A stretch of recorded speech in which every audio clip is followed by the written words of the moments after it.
Hello, District 19.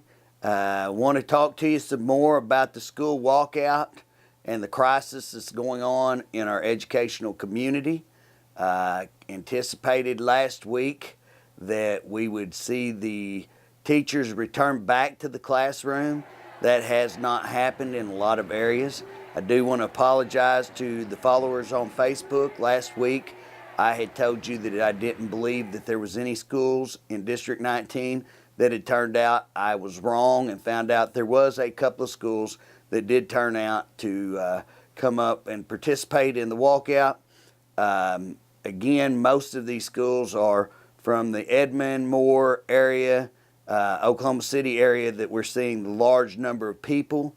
It's driven mainly by the OEA, which is a teachers union. And so just want to talk about some of the issues. There's going to be big issues why I won't vote for capital gains tax, which is a tax on the working class people. Everybody wants to say that it's a tax on the rich. It's not a tax on the rich. It's a tax on the working class people. If you work and you pay for a home, if you work and you buy some land, if you try to get any kind of income or investment, then that is a tax on you. So I want to tell you why that I'm opposed to capital gains tax, because it is a tax on the people. The main thing that I want to let you know is that the Department of Education, or actually the School Land Commission, has a fund from selling Oklahoma lands that belong to the Department of Education or to school lands. And they sold these lands several years ago and now have an investable income of $2.5 billion. Yes, $2.5 billion with a B. So the Education Department, through school lands, has that much money, $2.5 billion, in investable funds.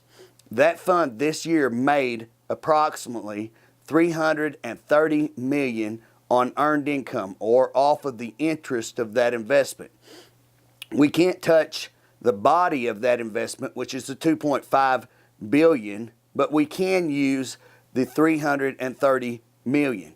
And so I'm not going to vote a tax or any continued tax on the people of District 19, and we are working to make sure that the Education Department is stabilized and that we do address the problems with books and supplies and those kind of items that teachers need to teach and educate our kids.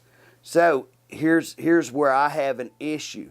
When we have $330 million that could be used for those items, then why weren't they used?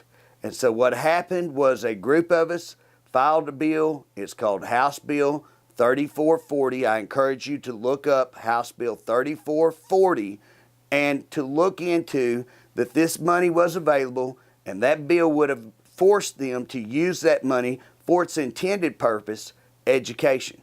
Instead, they used a portion of the money, but they took another portion and put it back into their fund. So they used $144 million on Common Ed and Higher Ed, but they took approximately $186 million and turned it back into the fund. So the argument was, and here's what happened, the Attorney General weighed in on this. He broke protocol. The Attorney General rarely gives his opinion on pending legislation. He broke protocol to give his opinion on this pending legislation. Now, compound that with the fact that he was an overseer of that fund, so he was on that land commission recently. He should have recused. It was unethical, in my opinion, for him to give an opinion, to break protocol, and stop House Bill 3440 from being heard. His opinion basically stopped that bill from moving forward. Another issue is that we are giving 53, roughly it's 42 point something, but I'm going to say 53% of our entire budget for the state of Oklahoma is going to education. 53% of our entire budget. That means we're running all the rest of government, corrections, highway patrol, DHS, mental health, All of the other agencies are running on 47% of the budget. If we're giving 53% of our entire budget to education, and our teachers are having to walk out because our classrooms have no books, have no desk, tiles falling in, if we're in that kind of state of an emergency, where is the money going? So here's what I have done. I have written a letter to the governor describing these issues that we're talking about, and I am calling and I am requesting of the governor that she calls for a forensic audit of the education department. I'm also asking her to do an investigation into why the funds are not reaching their intended destination, which is a classroom, and I'm asking her to put the findings out in a format where the citizens of Oklahoma can understand what is going on in our Department of Education. And so I have sent that letter. I'm sending as I'm putting this out, we're sending that letter. Thank you and have a good day.